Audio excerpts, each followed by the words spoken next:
Hello everyone, welcome to our YouTube channel JSK Tutorial. Today's we are going to discuss about types of polynomials. Polynomials की definition हमने पहले पढ़ लिया हुआ है, ठीक है। अब हमको आज types of polynomials देखना है। polynomial मतलब बहुपद और बहुपद के प्रकार हमको देखना है। तो सबसे पहला जो टाइप होता है वो होता है मोनोमियल, ठीक। मोनोमियल का जो हिंदी वर्ड होता है वो होता है एक पद। बाइनोमियल सेकंड टाइप है, इसका मतलब हो गया दो पद या फिर द्विपद जिसको कहते हैं। तीसरा है हमारे पास ट्राइनोमियल जिसको कहते हैं त्रिपद। और ये है आपका ज़ीरो पॉलिनोमियल मतलब शून्य बहुपद, और ये कांस्टेंट पॉलिनोमियल मतलब अचर बहुपद। तो हमको आज के इस वीडियो में यही 5 टॉपिक्स, यही 5 टाइप्स के बारे में स्टडी करना है। तो चलिए सबसे फर्स्ट वाले से स्टार्ट करते हैं। सबसे फर्स्ट है हमारा मोनोमियल, एक पद, ठीक है। तो इसमें लिखा हुआ definition an expression which contains only one term, एक ऐसा व्यंजक। एक्सप्रेशन मीन्स क्या होता है? व्यंजक, ठीक है। मैं आपको बता दूं, देखो ये 2 हो गया आपका, कोई नंबर हो गया और उसके साथ एक वेरिएबल, तो इसको हम क्या कहते हैं? एक्सप्रेशन, ठीक। तो एक ऐसा एक्सप्रेशन विच कंटेन्स, जिसमें कंटेन हो क्या चीज़? One term, only one term, एक पद हो सिर्फ, इज़ कॉल्ड मोनोमियल्स, ठीक। एक ऐसा व्यंजक जिसमें केवल एक पद हो उसे हम एक पदीय व्यंजक कहते हैं। तो यहाँ पे उसकी कुछ एग्जांपल्स मैं लिख रही हूँ, जैसे कि देखो यहाँ पे 3x², तो ये सिर्फ एक टर्म है, इसमें सिंगल टर्म, दूसरा टर्म नहीं है इसके साथ ऐड होके कुछ भी, तो ये हो गया हमारा मोनोमियल। वैसे ही हमारे पास नेगेटिव साइन में अगर मैं 4x² लिख दूँ तो ये भी एक मोनोमियल है, क्योंकि ये भी सिर्फ वन टर्म कंटेन करके रखा हुआ है। तो ये तो मोनोमियल की बात हो गई। नेक्स्ट टॉपिक पे आते हैं, तो हमारे पास है ये बाइनोमियल। बाइनोमियल की डेफिनेशन देख लेते हैं क्या है। A polynomial expression which contains exactly 2 terms, ठीक। एक ऐसा व्यंजक जिसमें सिर्फ कितने पद हों? 2 पद। एग्जैक्टली मतलब एकदम बिल्कुल 2 पद हों उसमें, इज कॉल्ड बाइनोमियल्स। तो इसका मतलब क्या हुआ कि इसमें 2 टर्म्स होने चाहिए। एक आपको ऐसा एक्सप्रेशन लिखना है जिसमें 2 टर्म्स हों। तो यहाँ पे मैं लिख रही हूँ, देखो 2x² + 3। तो देखो ये फर्स्ट टर्म हो गया हमारा, ये हो गया सेकेंड टर्म। तो ये जो एक्सप्रेशन है ये एग्जैक्टली 2 टर्म्स कंटेन किए हुए हैं, 2 पद हैं इसमें, तो इसको बाइनोमियल कहेंगे। दूसरा एग्जाम्पल क्या हो सकता है इसका? -4y² + 3y, ये भी हो सकता है एक, ठीक है। तो ये जो जितने भी आप ऐसे ही और भी बहुत सारे एग्जांपल्स बना सकते हो। तो बाइनोमियल के लिए कंडीशन क्या होती है कि एग्जैक्टली 2 टर्म्स कंटेनिंग एक्सप्रेशन होना चाहिए, ठीक है। तो अब हम थर्ड टाइप की तरफ चलते हैं। तो आगे टाइप में जाने से पहले मैं आपको थोड़ा यहाँ पे एक और एक्सप्लेन कर दूँ। देखो जैसे यहाँ पे आप एक और एक्सप्रेशन ले रहे हो, सपोज़ यहाँ पे 3t² लिए हम, और यहाँ पे ले लिया -2t², ठीक। तो अगर ऐसा कुछ एक्सप्रेशन है आपके पास, दोनों के पावर सेम है, t², तो ये तो सॉल्व हो जाएंगे। और अगर ये सॉल्व हो गए तो क्या होगा? प्लस माइनस, -3 में से 2 गया, क्या होगा हमारे पास? 1t²। तो ये वापस किस में कन्वर्ट हो गया हमारा? मोनोमियल में। देखो मोनोमियल बन गया हमारा, कंटेनिंग ओनली वन टर्म। तो आपको ध्यान ये रखना है कि आप एक्सप्रेशन ऐसा बनाओ जिसमें पावर्स अलग अलग हों, वेरी करते हों, ठीक। क्योंकि सेम पावर अगर आप रख दिए गलती से भी तो देखो यहाँ क्या हो गया, ये मोनोमियल में कन्वर्ट हो गया। तो आपको ये समझना है कि आप बाइनोमियल कैसे बना सकते हो।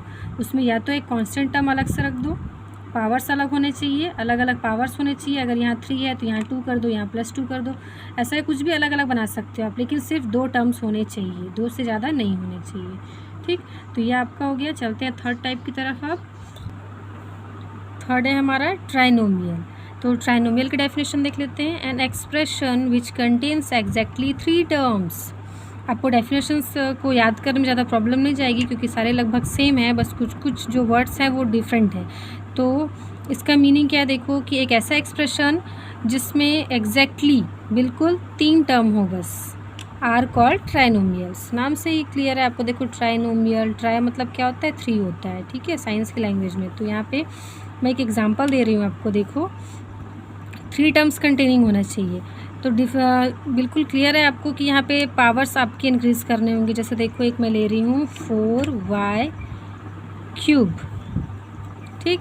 प्लस यहाँ पे मैंने लगा दिया 4y स्क्वायर प्लस यहाँ पे मैंने लगा दिया 3। तो देखो इसमें 3 टर्म्स है कि नहीं, ये फर्स्ट हो गया, सेकंड हो गया, थर्ड हो गया। तो इसका मीनिंग क्या हुआ, 3 टर्म्स कंटेनिंग है, मतलब ये ट्राइनोमियल हो गया आपका। ऐसा ही आप दूसरा बना सकते हो 2y³ माइनस 3y प्लस 2 लिख सकते हो यहाँ पे।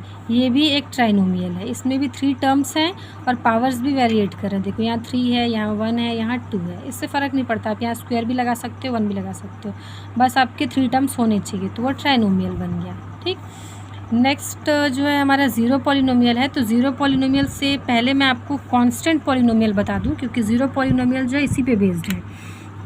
तो कांस्टेंट पॉलिनोमियल क्या होता है, देखो the polynomial consisting of only constant term is called constant polynomials where the powers of variables are 0। ठीक है, वेरिएबल का पावर क्या होना चाहिए, 0 होना चाहिए। तो मैंने आपको फर्स्ट वीडियो में क्लियर किया था कि वेरिएबल हमारा x होता है या y होता है या z, जो भी आप ले रहे हो। तो सपोज़ मैंने यहाँ पे x लिया तो उसका पावर क्या हो गया, 0। ठीक है, कंसिस्टिंग ऑफ, ये देखो आपका वेरिएबल जो है उसका पावर 0 हो गया। इसमें आप क्या कर रहे हो, कांस्टेंट का मल्टीप्लाई कर रहे हो। तो यहाँ पे मैं लिख दे रही हूँ 4। ठीक, 4 इसका कोफिशिएंट हो गया। तो देखो यहाँ पे इसका मीनिंग क्या हुआ, अगर आप इसको सॉल्व करते हो तो आपने क्लास 8th में पढ़ा हुआ होगा बचपन में एक फार्मूला कि a⁴ इट मीन्स क्या होता है, 1। पढ़े हुए होगी, किसी ने इस फॉर्म में पढ़ा होगा, किसी ने इस फॉर्म में पढ़ा होगा, x⁴ = 1, ऐसा भी पढ़ा होगा कुछ लोगों ने, है ना।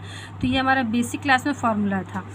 तो ये यहाँ पे आपका क्या हो जाएगा, x⁴ का मीनिंग क्या हो गया, 1 इंटू ये आपके आगे क्या है, 4, और 4 1 ज़ा क्या होता है, 4 होता है, और 4 इज़ अ कांस्टेंट। ठीक, 4 क्या है, कांस्टेंट है, अचर राशि है। तो यहाँ पे यही चीज़ लिखा हुआ है कि एक ऐसा पॉलिनोमियल, एक ऐसा बहुपद consisting of only constant term, जो कि सिर्फ कांस्टेंट टर्म रखता है, उसी को हम क्या कहते हैं, कांस्टेंट पॉलिनोमियल कहते हैं। तो अब अगर आपसे क्वेश्चन पूछा जाए कि कांस्टेंट पॉलिनोमियल कौन सा है, जैसे मैं यहाँ पे 4 एग्जांपल लिख दे रही हूँ। देखो, एक तो आपके पास 4 हो गया और एक आपके पास 4x हो गया दूसरा। ठीक, तो इसमें आपके पास क्या होगा, इन दोनों में से कांस्टेंट पॉलिनोमियल कौन सा होगा, 4 होगा। क्यों, क्योंकि 4 को आप 4x⁴ लिख सकते हो, बट इसको तो आप x⁴ नहीं लिख सकते ना, ये आपका मोनोमियल कहलाएगा। ठीक है, तो कांस्टेंट पॉलिनोमियल आपको समझ आ गया होगा किस तरीके से डिफाइन किया जाता है। तो अब आते हैं हमारे लास्ट वाले टाइप में, जो कि ज़ीरो पॉलिनोमियल है। ठीक, ज़ीरो पॉलिनोमियल मतलब शून्य बहुपद। द कांस्टेंट पॉलिनोमियल, अभी मैंने आपको बताया कांस्टेंट पॉलिनोमियल क्या होता है। तो कांस्टेंट पॉलिनोमियल यहाँ पे सबसे पहले लिख लो कोई सा भी, जैसे यहाँ पे मैंने लिख दिया अभी 2x⁴। ठीक, ये एक कांस्टेंट पॉलिनोमियल है, आपको क्लियर है। अब देखो, whose coefficient are equal to 0, एक ऐसा कांस्टेंट पॉलिनोमियल लिखो जिसका कोफिशिएंट क्या होना चाहिए, 0 होना चाहिए। इट मीन्स ये हमारा जो x⁴ है, इसका कोफिशिएंट क्या है, ये 2 है, तो ये क्या होना चाहिए, 0 होना चाहिए। इट मीन्स हो गया हमारा कि कोई भी ऐसा पॉलिनोमियल जिसका कोफिशिएंट क्या हो, 0 हो।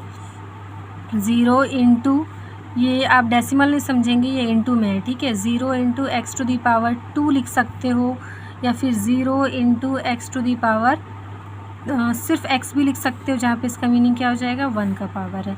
तो ये सारे क्या हैं, आपके ज़ीरो पॉलिनोमियल्स हैं, जो लगभग मल्टीप्लाई होने के बाद 0 ही दे देते हैं आपको, है ना। तो इसका मीनिंग क्या हुआ, ज़ीरो पॉलिनोमियल। तो ज़ीरो पॉलिनोमियल में क्या होता है कि कांस्टेंट पॉलिनोमियल का जो कोफिशिएंट है वो भी 0 होता है, तो उसी को हम ज़ीरो पॉलिनोमियल कहते हैं। ठीक, तो इस वीडियो में मैंने आपको ये पूरे 5 टाइप्स जो पॉलिनोमियल्स के हैं एक्सप्लेन कर दिया, अच्छे से एग्जांपल्स बता दिए हैं आपको। तो आई होप आपको ये वीडियो में पूरा ये जो टाइप्स है वो समझ में आया होगा। तो हमारा जो नेक्स्ट वीडियो होगा वो एक्सरसाइज पे बेस्ड होगा, जो कि आपकी CGBSE की बुक से ही होगी। तो उस वीडियो को आप देखना ना भूलें, और अगर आपको मेरा वीडियो अच्छा लगा हो तो प्लीज़ लाइक, कमेंट, शेयर और सब्सक्राइब ज़रूर करें। Thank you for watching students.